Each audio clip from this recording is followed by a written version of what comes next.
mmadụ na-emu anya ụtụtụ ọma nọ o nwere onye mụ anya ka ịkpa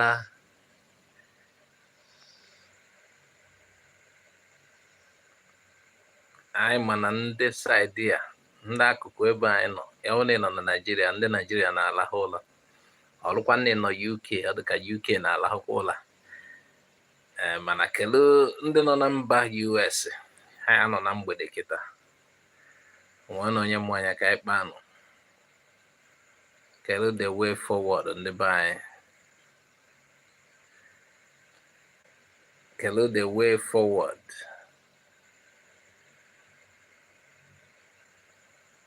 a na-emu anya ịkpọtụla anyị ka ịfụ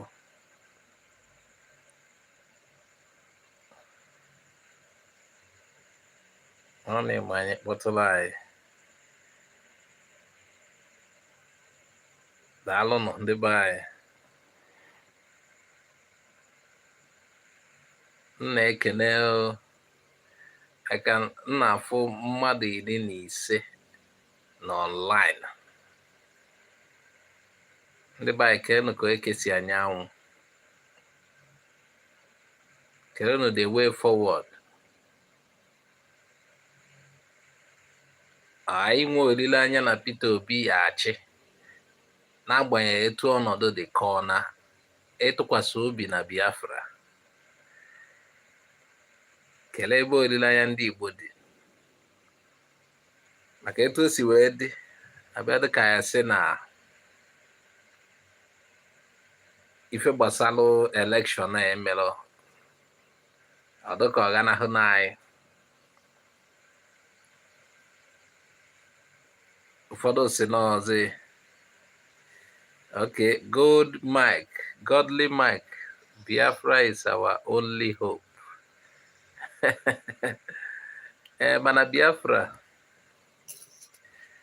etu a esi dị ka ya sị na a na-esesa okwu na ndị kwụ n'isi ife a na-eme na-agba onwe ha mgba kelee ebe anyị ya dị ka anyị esi eme na ife a ọbịa agbajigodoro ọtụtụ n'ime anyị kwenyere tinyere uche na Peter Obi ya emeri n'agbanyeghịkwa ka o si dị ụfọdụ na-akwụrịsị na ife ka dịkwa mma n'agbanyeghị na mana amaọkwa na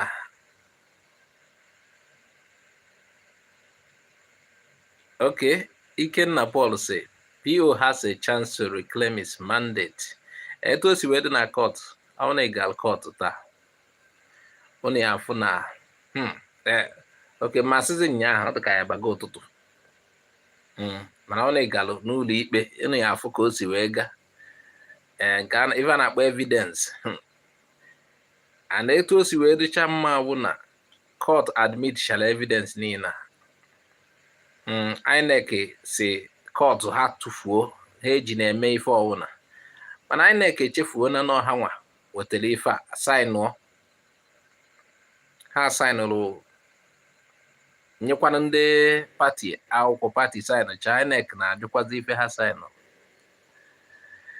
ụfọdụ si ka anyị na-ene n'anya na Peter Obi nwekwara ike chịkwa na ife ka dị mma etu o si wee dị ụfọdụ asị ka anyị hapụ ife gbasara Naịjirịa ka anyị tinye obi anyị na Biafra mana ọ dị m nwa ka m gwụnụ ka m si wee kwuru maka ụfọdụ na-abịa ebe a bịa ajụ m na-asị m na-amaghị ebe m kwụ ọkụ ife awụ Igbo Area TV ife ndị Igbo niile na-amasị anyị maọbụ n'ime Biafra ma ọ n'ime Naịjirịa ife ọwụ na ndị Igbo na-eme na-amasị anyị ife anyị na-eme ebe a etu ọ na ọ esidoro onye Igbo mma nya ka anyị na-ekwu ebe a etu ọ na ọ esidoro ndị be anyị mma unu nekwu anya ife anyị na-egosikewe ife gbasara ndị Igbo ebe ọ na anyị nụrụ na maka ndị Igbo ebe ọ na-amasị anyị ụfọdụ na-ajụ anyị kelee ife anyị ji wee na-adụ ka anyị akwụ n'azụ Peter Obi Peter Obi wụ na onye Igbo ka ọwụ Peter Obi nwanne anyị o merie enwe ka ọ esi bala anyị nwekwa ka ọ esi bala anyị ụmụgasịrị ọtụtụ ife a mere anyị ji wee na-achọ Biafra maka mgbe ebu ụzọ jide Maazị Nnamdi Kanu ajụrụ ya kele ife iji achọ Biafra ọ sị kele ife ọya wee asị Maazị Nnamdi Kanu kele ife ọya wee mee ịhapụ Biafra ọ sị ha nye na seaport lụọ na seaport nye anyị international airport dredge ya Niger na ndị otie anyakwa ka nna ajụ ụfọdụ ndị be anyị na-asịkwa ha kelu ka ọ ya adịkwa asị na Peter Obi haziri ife niile anyị mana Peter Obi anyị achịso ndị Igbo ọ na-achị Naijiria niile mana ụlọ Flode Buhari rụrụ be ha onye Igbo nwetakwa ọchịchị ọ nwekwara ike imekwa etu ahụ ma na-edozikwa akụkụ Naijiria ndị ọzọ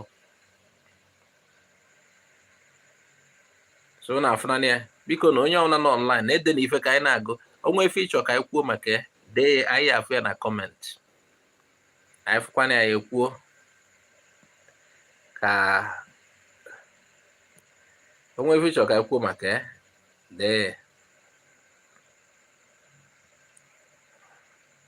ka anyị na-afụ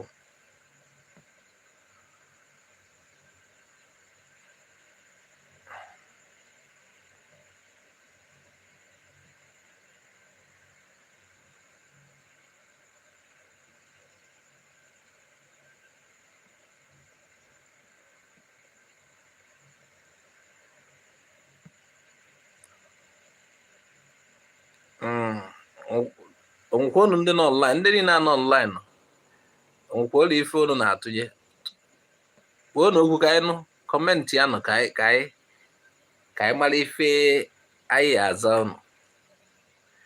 ndị nọ online kọmentị ya nụ ka anyị mara akụkụ mkparịta ụka anyị esiga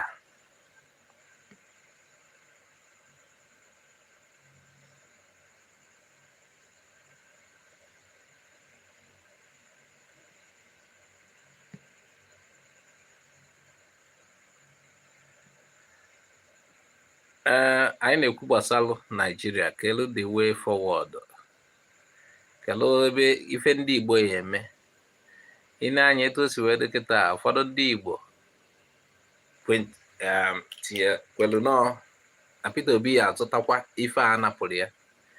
maka unu n'anya unu afụ na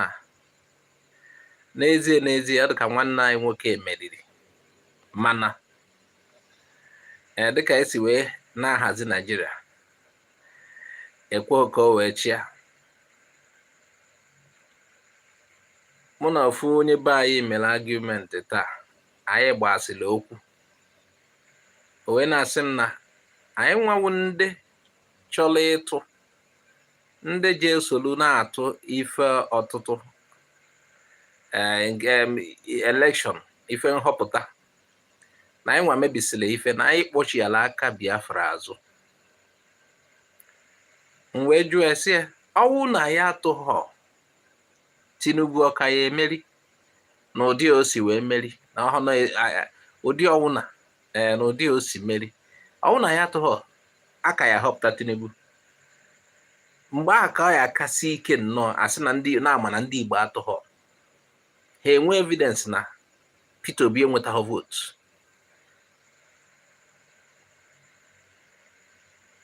so ụfọdụ na-asị why ji wee tụ na anyị nwa tụọ na we are legitimizing na anyị soro ndị na-akwado Naijiria gawa n'ihu o nwere ife ndị be anyị na-ekwu asị ọ dịghọ mma itinye akwa gị n'ofu basket o nwere ife ngwalụ IPOB mgbe ahụ asịrị m ha unu ya participate na the election mana unu aghasa na ya ife unu ya emedewe ewu kwuonu na unu adịghị interested in election na-emekwa na ife unu na-eme mana unu akwasa na ya as an organization IPOB unu ya asị anyị adịghị interested, this is not the election, we are against the election mana unu akwasa na ya unu na-ekwu anya etu anyị si wee tụ vootu ahụ maka ife o ji wee mma awụ evidence ka ọ ya awụ ka ghara isi na ala Igbo atụghọ anyị na-achọ Biafra n'ezie Chineke eme Biafra dị n'ọdịnihu ọ ya abịa, mana anyị ya gbaghasịcha ife niile, gbaghapụ ife niile, anyị na-emegharịkwa aka. Ọ bụrụ na Baịbụl ọsịghị Jizọs si na ọ na-abịa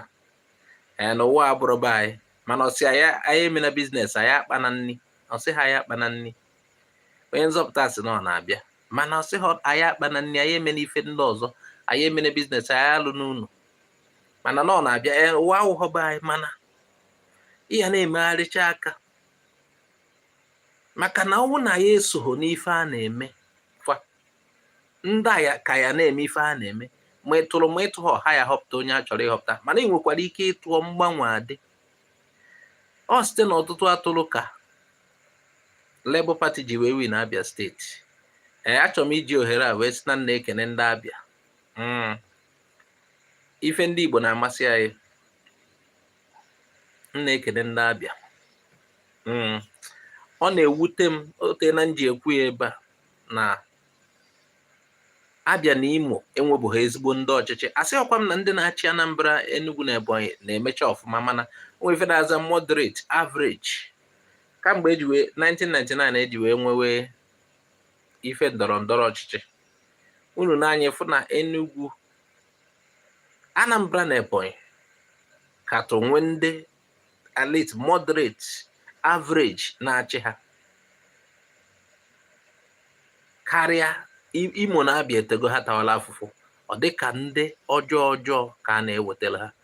Imo bịa chi ikuchata ume mgbe ewetara Emeka Ihedioha, tupu ị mara ya akwapụkwa ya. Abia unu gasịrị akụkọ ndị na-achị Abia, mana site n'ike nke Chineke anyị ka kwenyekwara Biafra ahụ, mana anyị ka ya na-edozibe anyị. Ego ha na-eke na Naịjirịa anyị ekete. Anyị na-ekene Chineke maka ọbịbịa Alex Oti na-abịa. Ọ ife na-enye anyị obi aṅụrị. Ka mgbanwe wee dị na-abịa, ka mgbanwe wee dị na-abịa. Ọbịbịa Alex Oti amaka, ọ mara ezigbo mma. Ndị be anyị adụka ebe a ka anyị akwụsị nke a. Asị nka mụ na ụnụ kparịta obele, anyị akwadocha ha akwado na nke a wee bịa, mana asị m na-afụ ife edemede ụnụ na-ede kọmentị, ewere amalụ ka okwu a esi aga, malụ how long anyị anọ. Mana etu o si wee dị, adụka anyị ejedewe ebe a, adụka anyị akwụsị brọdkast anyị ebe a. Daalụkwanụ ndị nọnyere anyị.